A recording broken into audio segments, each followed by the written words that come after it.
4.28 adzan, Anda baru bangun 8.24. Misal, Anda sholat misalnya. Salah tidak? Karena itu segala perbuatan yang menjauhkan kita dari surga segala evaluasi. Ayo cepat kembali kepada Allah. Diturunkanlah kemudian surah berikutnya yang ke-40, tawaran kita untuk kembali. Kembali kepada jalan yang sesuai dengan petunjuk Allah disebut dengan taubah.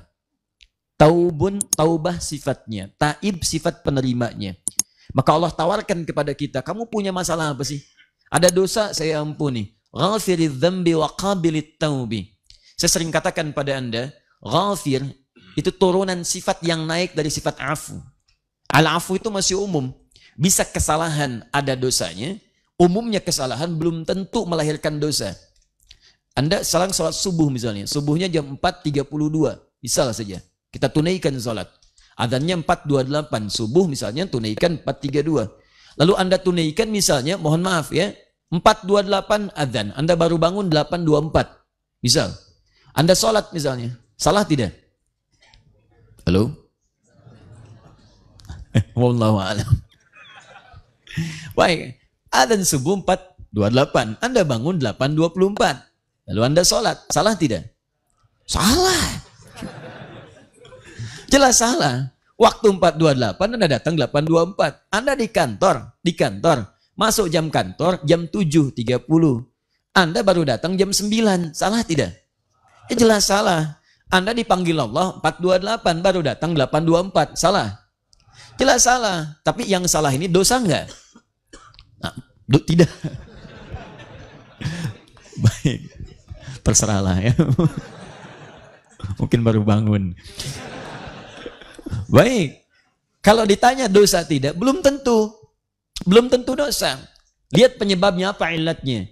Mungkin dia tertidur karena satu pekerjaan urusan yang tidak mengandung dosa, terlampau lelah kemudian bangun.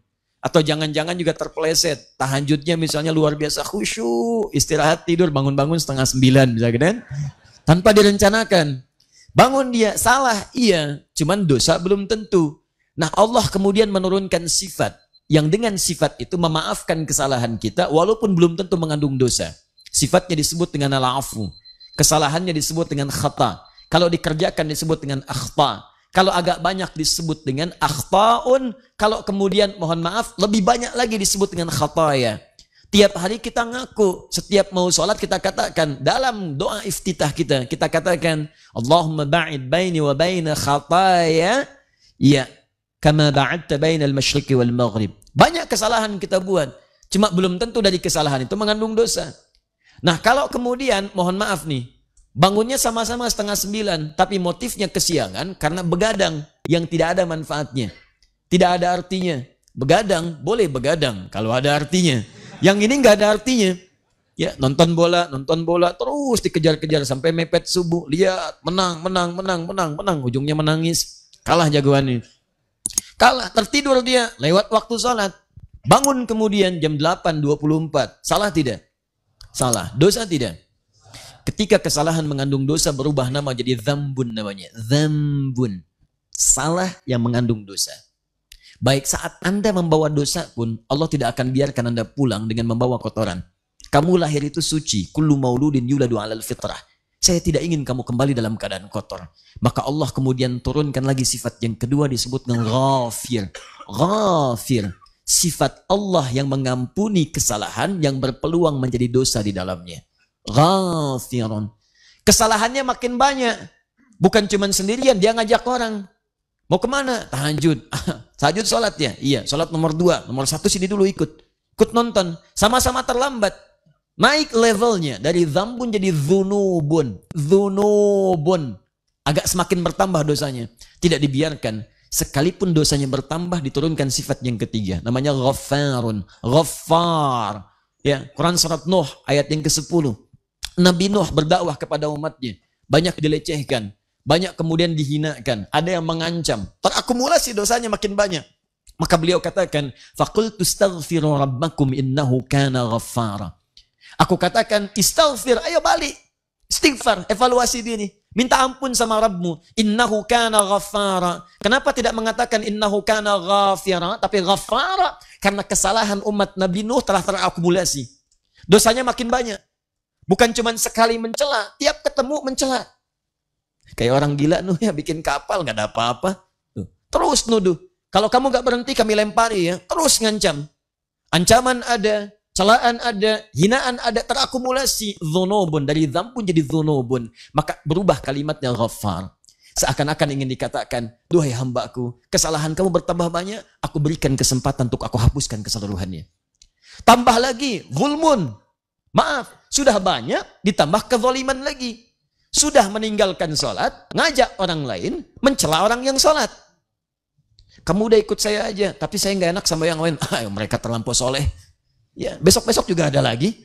Tuh. Tapi kan Barcelona lawan Madrid, belum tentu besok ada lagi. Terus dihadirkan, zalim.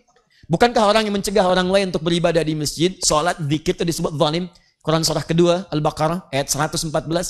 وَمَنْ أَظْلَمُ مِمَّنْ مَنَعَ مَسَاجِدَ اللَّهِ أَن يُذْكَرَ فِيهَا اسْمُهُ وَسَعَى فِي خَرَابِهَا. Siapa orang paling zalim yang mencegah atau memberikan hambatan pada orang yang pengen berzikir di masjid? Disebut zalim perilakunya. Tapi itu tidak mengurangi Allah Subhanahu wa taala untuk memberikan limpahan luas rahmatnya. Diturunkan bagian nama yang keempat disebut dengan Ghafur. Ghafurun. Dzunubun ma'adzulmi, pasangannya Ghafur. Tambah lagi, ada lagi tipikal yang selanjutnya. Kalau nggak berbuat dosa, rasanya nggak enak. Udah terlambat sholat, ngajak orang lain pun terlambat, nuduh orang yang tidak sholat, atau nuduh orang yang sholat, menjelek-jelekan mereka, tambah lagi dengan amalia yang lain yang buruk-buruk. Sambil mabuk, sambil macam-macam, dan seterusnya. Bahkan ada orang yang kalau nggak maksiat, gatal rasanya. Dalam sehari. Nah, perbuatan seperti itu yang berlebih, dalam istilah Al-Quran disebut dengan israf. Asrafa yusrifu israfan. Israf, lebih berlebih. Orang lakukan sekali, dia nggak puas terus berkali-kali. Israf. Maka Allah turunkan sifat yang terakhir, yang kelima.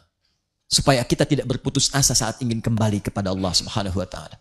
Ada bahasa dalam diri kita, saya udah banyak dosanya, mungkin nggak diampuni. Tiba-tiba turun Quran surah 39 yang tadi itu.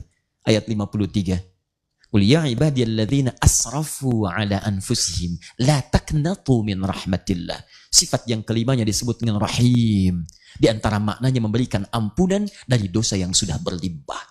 Kadang disatukan antara Ghafurun dengan Rahim. Innahu huwal Ghafurur Rahim. Sekarang lihat pilihannya. Kesalahan tanpa dosa, ada Al-Afu. Kesalahan dosa dikit, ada Ghafir. Kesalahan dosa agak banyak, ada Ghaffar. Kesalahan dosa dengan perbuatan zalim, ada Ghafur. Kesalahan tanpa batas, kalau ingin kembali, jangan putus asa. Saya punya sifat rahmat. Saya punya sifat rahmat. Dengan rahim saya ampuni sebelum kau berpulang kepadaku. Yang membunuh 100 orang saja, saya ampuni, bisa masuk surga. Masa kamu yang nggak pernah bunuh orang nggak bisa diampuni?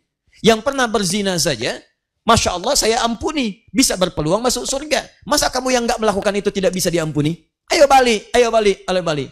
Kalau dengan tawaran semua ini, Anda belum mau kembali kepada Allah Subhanahu wa ta'ala, maka dengan cara apa lagi Allah mesti memuliakan kita untuk kembali kepadanya. Maka pagi ini kita ada tawaran, ayo yang bawa dosa, walaupun itu kecil, cepat kembali kepada Allah Subhanahu wa ta'ala. Karena saya ghafir, kata Allah, ghafirid dzambi. Setelah itu, bagi Anda yang tidak mengerjakan dosa itu, maka diajarkan kita untuk mendoakan saudara-saudara kita yang lainnya. Jangan merasa benar dan soleh sendirian. Doakan. Bahkan ada bahasa yang indah, waqihimus sayyiat. Ya Allah, tolong hapuskan kesalahan-kesalahan mereka. Ya Allah, jauhkan mereka dari perbuatan yang buruk. Ya Allah, jauhkan mereka dari neraka. Ya Allah, gandengkan kami sama-sama ke surga. Bahkan ya Allah, mohon jadikan kami ya Allah penghuni surga yang bisa menggandeng bapak-bapak kami, pasangan-pasangan kami, anak keturunan kami. Jadi kalau kita menjadi orang beriman yang benar, itu pasti punya kecenderungan sifat yang baik terhadap sesama dan menginginkan setiap kita bergandengan masuk surga bersama-sama. Karena itu bertakwalah, hari ini kita diingatkan oleh Allah, setiap manusia yang punya kesalahan, itu wajar dengan sifat kemanusiaannya. Tapi tidak wajar kalau dia tidak mau kembali kepada Allah Subhanahu wa ta'ala. Saya ingin mengajak pada diri saya dan kita semua, tidak ada diri kita yang sempurna. Pertama, mari kita kembali kepada Allah Subhanahu wa ta'ala untuk mendapatkan ampunan dan keridhaan darinya. Yang kedua, kita saling mendoakan, dan minimal kita punya harapan bahwa saat masuk ke dalam surga itu, kita akan bersama-sama bergandengan tangan dengan keluarga kita insya Allah. Dan tidak cukup dengan amin. Ayo kita siapkan dari sekarang.